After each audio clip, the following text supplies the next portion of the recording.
வணக்கம். நான் உங்களோட பாத்தி பேசுறேன். இன்னைக்கு வந்து பார்த்தீங்கன்னா, 3வது சனிக்கிழமையோட முதல் ப்ரோமோ வந்து ரிலீஸ் ஆயிடுது. விஜய் சேதுபதி எப்பயுமே தனியா வந்து பேசிட்டு போயிட்டே இருப்பாப்ல. என்ன பேசலாம்னு சொல்லிட்டு, இன்னைக்கு வந்து பார்த்தீங்கன்னா, இன்டர்கட்லாம் ஷார்ட்ஸ்லாம் போட்டுருக்காங்க. இந்த வாரம் நடந்த சம்பவங்கள பத்தி. அதாவது ஆதிரி வந்து அந்த பாட்டில தூக்கி போட்டதா இருக்கட்டும், அதே மாரி வந்து நம்முடைய வாட்டர்மெலன் ஸ்டார் வந்து டென்ஷன் ஆனதா இருக்கட்டும், கமருதீன் பேசின விஷயமா இருக்கட்டும், கமருதீனுக்கும் நம்மளுடைய துஷாருக்கும் 2 பேத்துக்கும் கை கலப்பு வந்துச்சுல்ல, அத பத்திலாம் வந்து ஸ்டில்ஸ்லாம் காட்டிட்டு, இதெல்லாம் வந்து சில விஷயங்கள் நம்ம சகிச்சுக்கணும், சில விஷயங்கள சகிச்சுக்கவே முடியாது அப்படின்னு சொல்லிட்டு நம்ப சகிச்சுக்க முடியாதுங்கிற விஷயத்த வந்து இவங்க பண்றாங்கன்னா, அதுக்கு நம்ம கேள்வி கேட்டு தானே ஆவணும் அப்படிங்கிற மாரி விஜய் சேதுபதி வந்து சொல்லியிருக்காப்ல. இதெல்லாம் அவங்களா தெரிஞ்சு பண்றாங்கன்னு தெரியாம பண்றாங்கன்னு நெனைக்கிறீங்களா? தெரிஞ்சு தான் பண்றாய்ங்க அப்படிங்கிற விஷயத்தையும் அழுத்தமா சொல்லிட்டு, இன்னைக்கு கண்டிப்பா அவங்களுக்கு புரிய வைப்போம் அப்படிங்கிற மாரி சொல்லியிருக்காப்ல. இன்னைக்கும் புரிய வைக்கலன்னு வச்சுங்க sir Vijay Sethupathi sir. TRP 5 நம்பர்லேருந்து அடுத்த நம்பருக்கு போகவே போகாது. தட்டு தடுமாறி தவழ்ந்துகிட்டே தான் போயிட்டே இருக்கும். இன்னைக்கு விஜய் சேதுபதி கண்டிப்பா அவருடைய பேச்சு திறமைக்கான மிகப்பெரிய டெஸ்ட் இன்னைக்கு தான் நடக்க போகுது. இன்னைக்கு எப்படியாவது அவர் வந்து கொஞ்சம் உஷார் பண்ணி, தனக்கு குடுத்துருக்க வாய்ப்ப சரியா பயன்படுத்துவார் அப்படின்னு நான் வந்து நினைக்கிறேன். உள்ளுக்குள்ள இருக்க கண்டஸ்டன்ட் தான் அவங்களுடைய வாய்ப்பு சரியா பயன்படுத்தல. விஜய் சேதுபதியாச்சும் தன்னுடைய வாய்ப்பு சரியா பயன்படுத்துவார் அப்படிங்கிற நம்பிக்கையோட நானும் காத்துட்டு இருக்கிறேன். இந்த ப்ரோமோல பார்த்த வரைக்கும் நமக்கு புரிஞ்ச விஷயம் என்னன்னா, மெயினா வந்து பார்த்தீங்கன்னா, ஆதிரையோடைய அந்த நிலையில்லாத தன்மை, மைண்ட் செட் வந்து சரியில்லாத தன்மைய விஜய் சேதுபதி அழுத்தமாக கேள்வி கேட்பார்.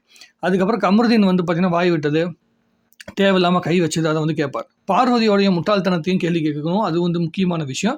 அதுதான் வந்து இந்த ப்ரோகிராம்ல வந்து நெகட்டிவான விஷயமா வந்து பெரிய வைப்ல போயிட்டுருக்குது. அத வந்து அவர் என்ன செய்ய போறார் அப்படிங்கிறத பொறுத்து இருந்து பார்க்கணும். அதுக்கு பிறகு வந்து பார்த்தீங்கன்னா, உள்ளுக்குள்ள நடக்கிற அந்த வாட்டர்மெலன் ஸ்டார்கிட்ட வந்து இந்த கிண்டல் பண்றது, கேலி பண்றது, அவரு வந்து பார்த்தீங்கன்னா, பிள்ளைங்ககிட்ட போய் பேசிட்டு இருக்குது. அதெல்லாம் கேட்க மாட்டாங்கன்னு நெனைக்கிறேன் மேக்ஸிமம். ஏன்னா, அத வச்சு தான் கன்டென்ட் ஓட்டிட்டு கிடக்குறாங்க.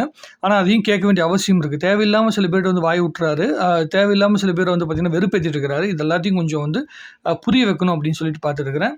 முதல் 2 வாரத்த விட இப்போ கொஞ்சம் பரவாயில்ல தான்னு வைங்களேன். இவரு இந்த திவாகர் கொஞ்சம் பரவாயில்ல. பட் ஆனா சில இடங்கள்ல பெண்கள்ட்ட நடந்துக்கிற விதம் வந்து சரியான ஒரு முறையில வந்து இல்ல. அத நம்ம கேட்காம விட்டுட்டோம்னு வச்சுக்கங்களேன், அது அப்படியே பழகி போயிரும். அந்த ஆள் வந்து திருத்திக்க மாட்டாப்ல.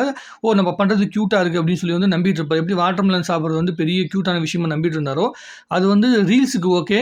பட் ஆனா இந்த மாரி ரியலான ஒரு ப்ரோகிராம் அப்படின்னு இருக்குன்னு வைங்களேன், இந்த ரியல் லைஃப்குள்ள வர ஒரு ப்ரோகிராமுக்கு அது வந்து செட் ஆகாது. அது மிகப்பெரிய ஒரு அழுத்தத்த வந்து ஆடியன்ஸ் மத்தியிலயும் குடுக்கும். அதே மாரி வந்து ப்ரோகிராம் மத்தியிலயும் குடுக்கும். ஏற்கனவே இவங்கள ஏன்டா உள்ளுக்குள்ள விட்டீங்க அப்படிங்கிற ஒரு விஷயம் இருக்குது. இன்னும் உள்ளுக்குள்ள விட்டதுக்கு அப்புறமேட்டு இவங்க பண்ற இந்த அழிச்சாட்டத்தலாம் பார்த்துட்டு இன்னும் மக்களுக்கு வந்து வெறுப்பு தான் அதிகமா போகும். அதே மாரி அரோரா வந்து பண்ண இது இருக்குல்ல, இந்த பிரைன் வாஷ் அப்புறம் வெளிய இருக்கிற விஷயத்த வந்து உள்ளுக்குள்ள பேசின விஷயத்த ஏற்கனவே வார்னிங் பண்ண பிறகு கூட, ஆதிரி வந்து அந்த விஷயத்த வந்து மறுபடியும் பேசிட்டு இருந்திருக்கு. தேவையில்லாம டியூன் பண்ற விஷயம். ஒருத்தன் கேம் ஆடிட்டு இருக்கான். எஃப்ஜே வந்து நான் கேம் ஆட தான் வந்திருக்கேன். நான் கேம் ஆடணும் அப்படிங்கிற இடத்துக்குள்ள போனா கூட இது தேவையில்லாம உரண்டு இழுத்து அவனோட மைண்ட் செட்ட மாத்திட்டு இருக்கிற அந்த மனநிலை இன்னும் மாறணும். அதே மாரி பார்வதியும், கமருதீனும் சேர்ந்து இப்ப ஜெயிலுக்குள்ள உட்காந்துருக்காய்ங்க. அந்த ஜெயிலுக்குள்ள உட்கார்றதுக்கு அவங்களுக்கு என்ன காரணம்? எதனால நீங்க உள்ள போனீங்க? நீங்க எந்த அளவுக்கு செல்ஃபிஷா இருந்தீங்க? அந்த செல்ஃபிஷா இருந்த காரணம் தான் உங்கள உள்ளுக்குள்ள கொண்டு வந்திருக்கு அப்படிங்கிற விஷயத்த, அவங்க 2 பேத்துக்கும் புரிய வைக்கிற விஷயத்தையும் பண்ணணும். இது எல்லாத்தையும் விஜய் சேதுபதி இன்னைக்கு செஞ்சு முடிச்சார்ன்னா, அவரு தான் ஒழுங்கான ஹோஸ்ட்டா இருப்பாரு. அப்படி இல்லாம இருந்தாருன்னா, அவரு ஒரு ஒட்டுமொத்தமா பிக் பாஸ்லயே வந்து வேஸ்ட்டா போயிருவாரு. ஏன்னா, ஆப்போசிட்ல இருக்கிற எல்லா பிக் பாஸும் தெறிக்க விட்டுட்டு இருக்காய்ங்க. நம்ம என்னன்னா தெறிச்சு போய் உட்கார்ந்துட்டு இருக்கோம். இதுக்கு அப்புறமாச்சும் அடுத்த கட்ட நடவடிக்கைக்கு நகர்வாங்க அப்படின்னு நான் நினைக்கிறேன்.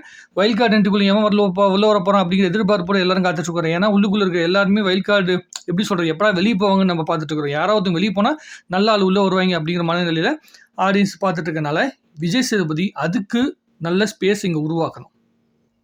ஆக இன்னைக்கு நடக்க போற சம்பவத்த வச்சு தான் நம்ம பிக் பாஸ கணிக்கவே போகிறோம்.